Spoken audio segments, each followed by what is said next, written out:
Geography chapter 2 land soil water natural vegetation and wildlife resources. भूमि, मिट्टी, जल, प्राकृतिक वनस्पतियाँ और वाइल्ड लाइफ रिसोर्सेज यानी कि जंगल में उपलब्ध या उपस्थित जो संसाधन है। बॉटल भाग रहा है क्या? क्यों बॉटल पकड़ के बैठी हो?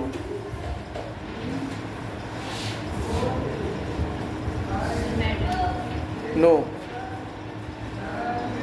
जब एक बार मैंने कहा है कि वाटर ड्रिंक करने का एक डिफरेंट टाइम है, यानी कि निश्चित समय है,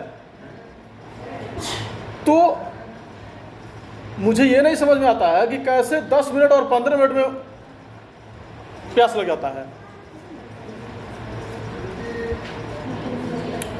क्लास स्टार्ट होने से पहले आपको वाटर ड्रिंक कर लेना चाहिए था, मेरे आने से पहले पी लेना चाहिए था। मैंने टाइम दिया है आपको। एक ही बात बार बार क्यों कहना पड़ता, और कहने के बाद भी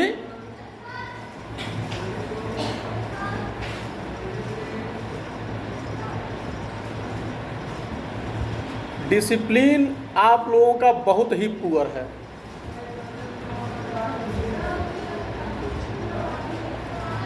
समझ में आ रहा है आर्या पटेल? जब क्लास में आप पढ़ रहे हैं तो जो कुछ भी बात करना है या पूछना है वो टीचर से पूछना होता है। आपस में किसी प्रकार का कोई कंसल्टेशन नहीं होना होता है।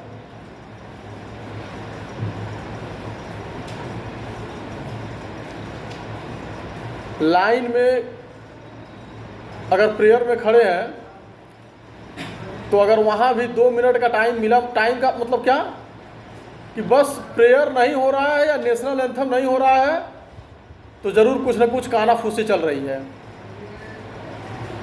या नहीं तो बार बार पीछे पलट के देख रहे हैं। नैतिक गुप्ता, पीछे क्या होता है? आप आगे खड़े हैं तो आगे देखिए ना, पीछे देखने की क्या ज़रूरत है? पीछे देखने के लिए आपके पीछे जो है वो है खड़े, उसी लिए।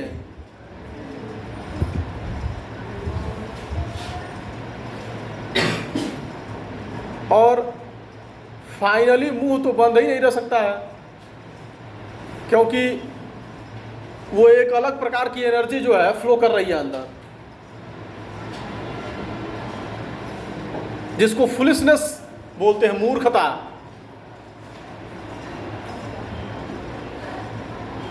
आप कितने टैलेंटेड हैं ये मैटर नहीं करता है, मैटर करता है आप कितने डिसिप्लिन्ड हैं।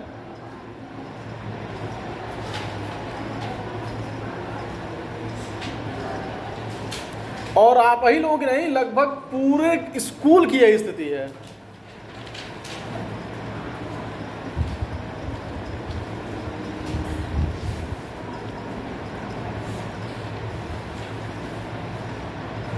उसका रीजन जो है आपको कंसीडर किया जा सकता है। आप सबसे बड़े क्लास के हैं, जो आप शो करेंगे तो आपके जूनियर क्लासेस के स्टूडेंट्स जो है वही देखेंगे। तो जो बड़ा है उसकी रेस्पॉन्सिबिलिटी सबसे अधिक होती है।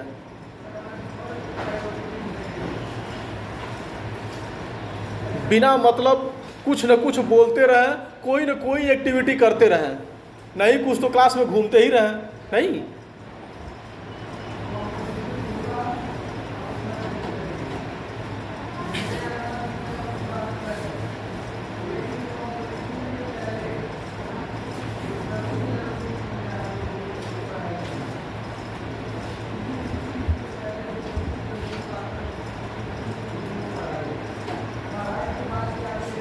सिस्टम को फॉलो करना सीखिए।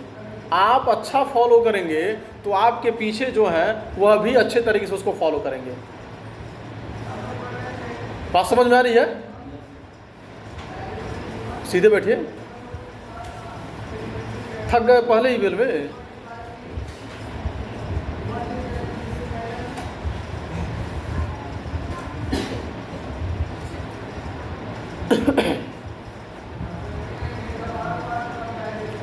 Land, soil, water, natural vegetation and wildlife resources.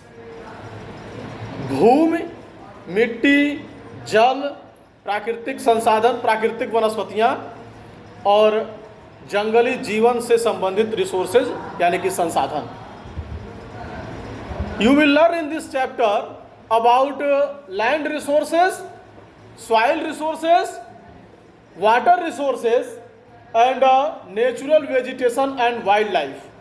आप इस पाठ में पढ़ेंगे भूमि संसाधन के विषय में, मिट्टी एक संसाधन है उसके विषय में, जल संसाधन के विषय में और प्राकृतिक वनस्पतियों और जंगली जीवन के विषय में। 95% of our food is grown in soil. 90% हमारा भोजन जो है मिट्टी, 95%, लगभग 95% हमारा भोजन जो है मिट्टी में उगता है। किसमें उगता है? मिट्टी में उगता है। यानी कि जो भोजन हम करते हैं उसमें से 95% सॉइल से ग्रो होता है, मिट्टी से ग्रो होता है। Soil stores and filters our water and provides a home for the majority of life on the earth, but most of us rarely pay attention on it.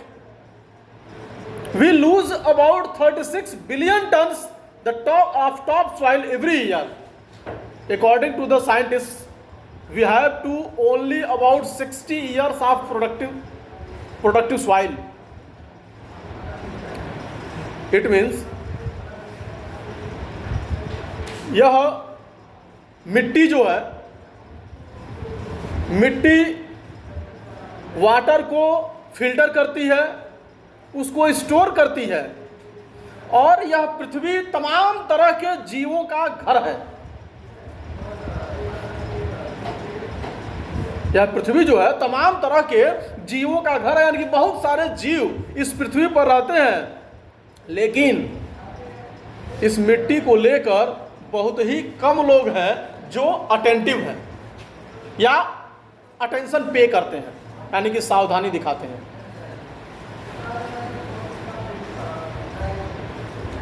It is a record that about 36 billion tons of topsoil every year we lose.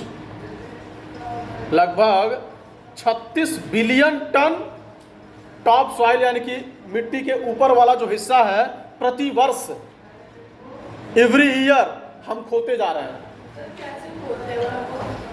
मिट्टी गायब नहीं हो रही है, लेकिन वह मिट्टी जो है फूड को ग्रो करने के लिए अब एबल नहीं रह गई।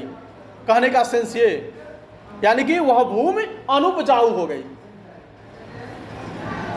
बात समझ में आ रही है? वह भूमि जो है अनुपजाऊ हो गई। तो वही कह रहा है कि लगभग प्रति वर्ष हम 36 बिलियन टन टॉप सॉइल खोते हैं। यानी कि ये समझिए कि उतना मिट्टी जो है कि खत्म हो गया, कहीं गया नहीं, लेकिन अब वह बेहतर फसल देने के योग्य नहीं रह गया। अकॉर्डिंग टू द साइंटिस्ट, वैज्ञानिकों के अनुसार जो है मात्र 60 साल के लिए प्रोडक्टिव सॉइल जो है बचा हुआ है। Only 60 years it is said by the scientist. केवल 60 साल और प्रोडक्टिव सॉइल मिलेगा। अब इसका मतलब ये नहीं है कि पूरी तरह से समस्या, पूरी तरह से वो एंड हो जाएगा, समाप्त हो जाएगा। ये ऐसा हो सकता है कि उसका कोई ऑप्शन प्रिपेयर किया जाए, विकल्प तैयार किया जाए। तो कहने का सेंस ये है कि हमें उसे बचाने का प्रयास करना चाहिए। क्या करना चाहिए? बचाने का प्रयास करना चाहिए। जैसे आजकल आप देखते होंगे मैक्सिमम केमिकल्स का यूज होता है खेतों में। पेस्टिसाइड्स, इंसेक्टिसाइड्स, यूरिया, डाई और अदर केमिकल्स, तमाम तरह के केमिकल का प्रयोग होता है क्या करने के लिए? केमिकल का यूज क्या करने के लिए होता है? हाँ, मैक्सिमम क्रॉप जनरेट करने के लिए, कि ज़्यादा से ज़्यादा फसल उत्पन्न किया जा सके। और ज़्यादा केमिकल का यूज करने की वजह से ही ये मिट्टी जो है अनप्रोडक्टिव होती है। जैसे कहने का मतलब ये है, पता नहीं, हो सकता है आप लोग सुने हो, एक कहानी है एक सोने का अंडा देने वाली मुर्गी की, सुने होंगे आप। एक किसान के पास एक मुर्गी होती है जो प्रतिदिन एक अंडा सोने का देती है। तो किसान को लगता है कि ये मुर्गी अंडा देती है सोने का प्रतिदिन, तो इससे बेहतर है क्यों ना सभी अंडे को एक ही दिन निकाल लिया जाए। तो इस लालच में वह मुर्गी को मार देता है, और मुर्गी को मार देता है, कोई अंडा नहीं मिलता है उसको। इट मीन्स एक ही दिन हम सब लेने का प्रयास करेंगे तो अगले दिन क्या लेंगे? बात समझ में आ रही है? नेक्स्ट डे के लिए वो प्रॉब्लम क्रिएट हो जाएगा। Yes sir.